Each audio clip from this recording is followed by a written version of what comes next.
So before I started working out, I literally had the skinniest arms in my entire school. They were super skinny, and I even got like picked on because of it.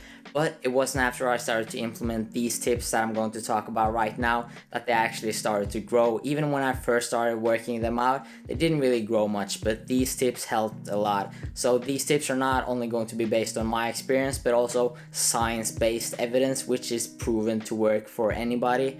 So yeah, I can guarantee you that after watching this video, you will know. And listen up, I need you to focus.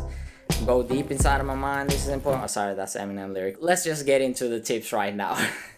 So the first point we're going to be covering is exercise selection. A lot of people, when they first start out, they do a ton of different exercises for their arms because they think that they need it, but in reality your arms doesn't have a lot of functions, so you don't really need to do a ton of exercises. That's just going to make it harder to track progression, and since you're doing so many, you're not really going to learn the form on any single one of them. So yeah, focus on a few exercises. You should in the beginning start with 1 to 2 bicep exercises and 1 to 2 tricep exercises. So let's start off with the tricep. The first exercise should be an exercise where the elbow is in front of the body, because that is going to focus on the lateral head, which is the horseshoe. And the other exercise should be a tricep exercise where you have your elbows above your head, which is going to focus on the long head, which is the meaty part of the arm. So a really great exercise for the lateral head is going to be the tricep push down. You can do this with a rope, you can do this with a straight bar, with a V bar,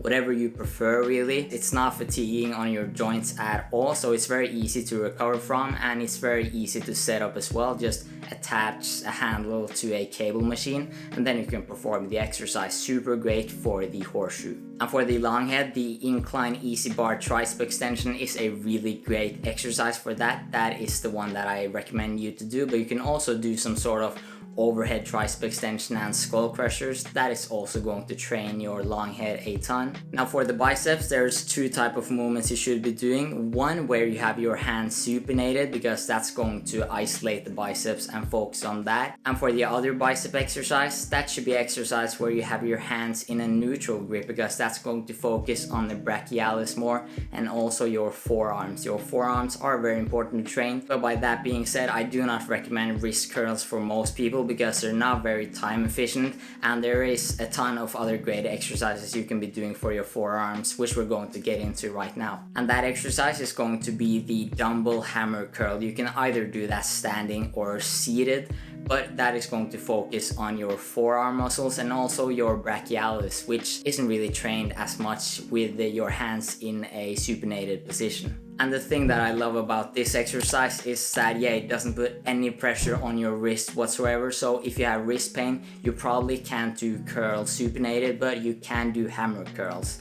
So yeah, it's a great exercise, not fatiguing at all. And for the bicep, the main exercise you should be doing for that is a exercise with a supinated grip. And there I would recommend the incline dumbbell curl. It's my favorite bicep exercise of all time. It is so great. Like, this is the main exercise that I've done for the past few years, and my biceps, they have grown so much from them. Like, since you're sitting in an incline position, you're going to further stretch your biceps because they attach at the shoulder. So you're going to get a better range of motion, which is associated with better muscle hypertrophy. And not only that, but because you're sitting, it's way harder to cheat, so you're just going to reinforce actually having like a solid form.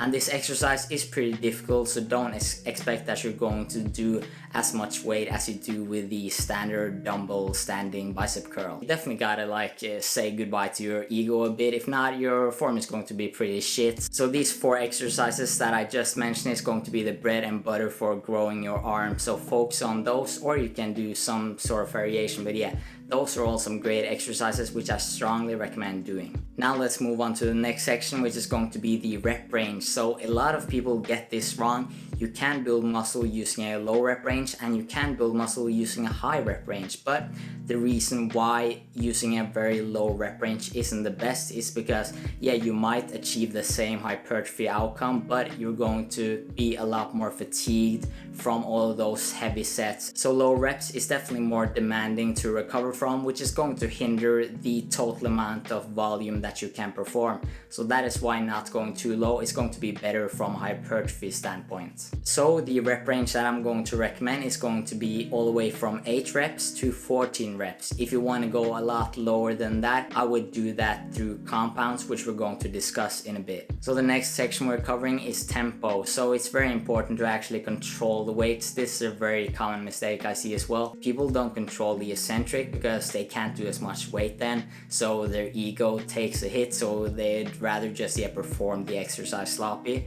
But what you should do is to perform the exercise with a eccentric of 1 to 2 seconds. It doesn't have to be dramatically slowed down, but just slightly. Moving over to the next point, volume, intensity, and frequency. So regarding volume, it's very hard to pinpoint exactly how many weekly sets you should do for your arms because it depends on the amount of total exercises you do regarding compounds. Depends on your experience level, but a general recommendation, be somewhere between 4 to 14 weekly sets for that certain muscle group. If you're doing a ton more than 14 direct sets for your arms, you're definitely doing too much and you should probably fix that. Now for the intensity, how hard you should go relative to failure. Well, since we're talking about isolations, they are not so fatiguing and demanding on your body and CNS, so you can recover pretty easy from them. And that is why you can just as fine train to failure.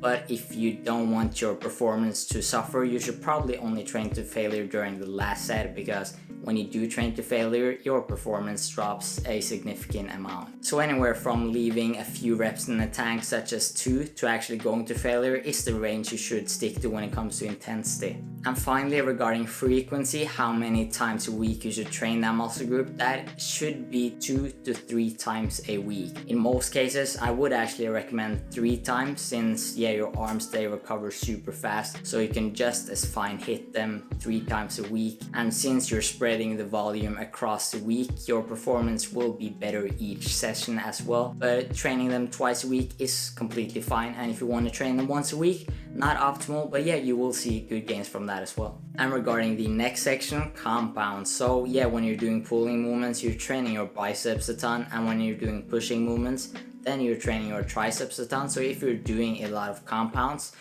such as the close grip bench press, that's going to train your triceps a lot, and for example the chin up, that's training your biceps a ton, then you don't need to do as much weekly sets for the arms directly through isolations. So just always remember that you're going to hit your arms during pulling and pushing exercises, so if you're doing a ton of those, you probably don't need to train your arms as much as well. Now over to a very underrated section, that is going to be progression and periodization. The periodization strategy we should be using for our arms is going to be, or you can use different ones, but one great is going to be double progression. A lot of people, they focus too much on increasing the weight because they hear progressive overload every time, but that doesn't have to be through weight. So double progression means that instead of focusing on increasing the weights, then we are first focusing on increasing the reps, then the weights. So let me explain. Let's say we have a 10 to 12 rep range for the dumbbell bicep curl at the start of your workout cycle. Then you're going to start off with a weight that you can perform